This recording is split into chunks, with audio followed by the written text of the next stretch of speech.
Welcome to our online art class. I'm Mrs. Jeffrey, the designing woman. I've taught school before, but never quite like this.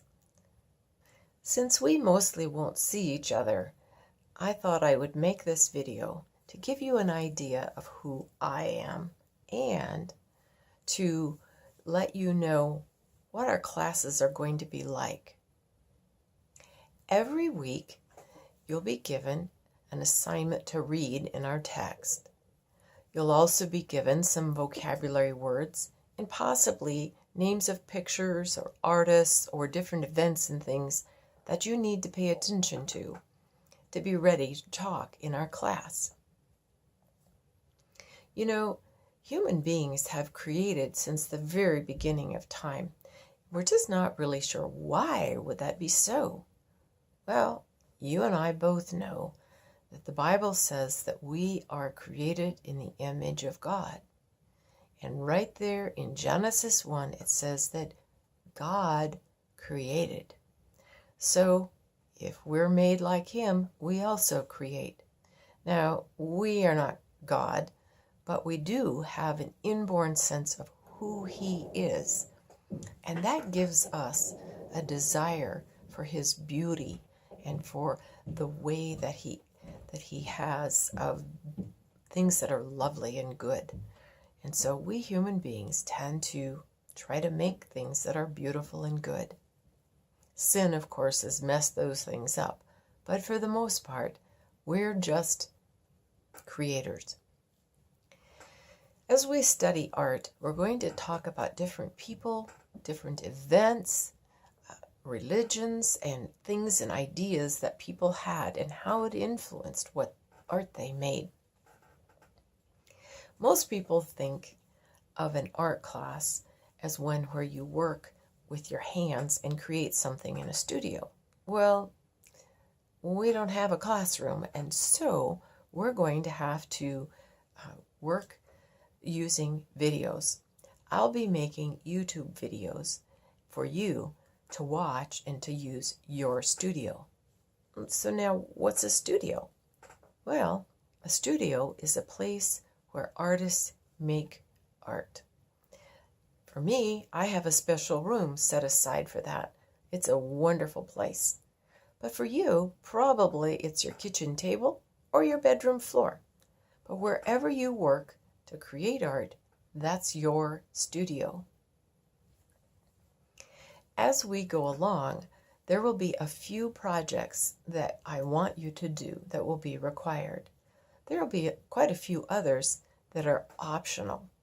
I'll make videos of how to do those projects along with a supply list.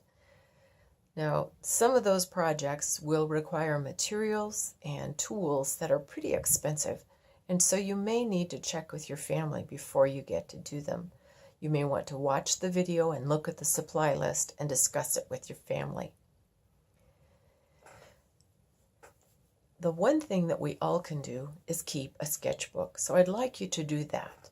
All you need is a blank notebook that has a pencil or a pen. Take it with you and draw things, sketch wherever you are. There will be a video about sketchbooks that will tell you more tools and other ways of sketching in a sketchbook. So look for that video soon. You know, when God created the world, He made it out of absolutely nothing. He just spoke it into existence. But we human beings can't do that. I've never been able to make something just by talking. It doesn't work. So we need what we call a medium, materials. So if you are going to use the medium of oil paint, if you're going to paint with oil paints, you'll call your medium oil. If you happen to carve a statue out of marble, you'll be using what is known as marble. Let's say you decided to do a drawing with a pencil. Your medium, if you're going to name it, will be graphite. That goes on for each of the different kinds of tools and materials that we use to make art. They will be named as our medium. But what if you use more than one? What if you use a pen and some graphite and maybe glue some paper on there in big colored patches? Then you've used several different mediums. And we call that creation a mixed media piece. Media is the plural of the word medium.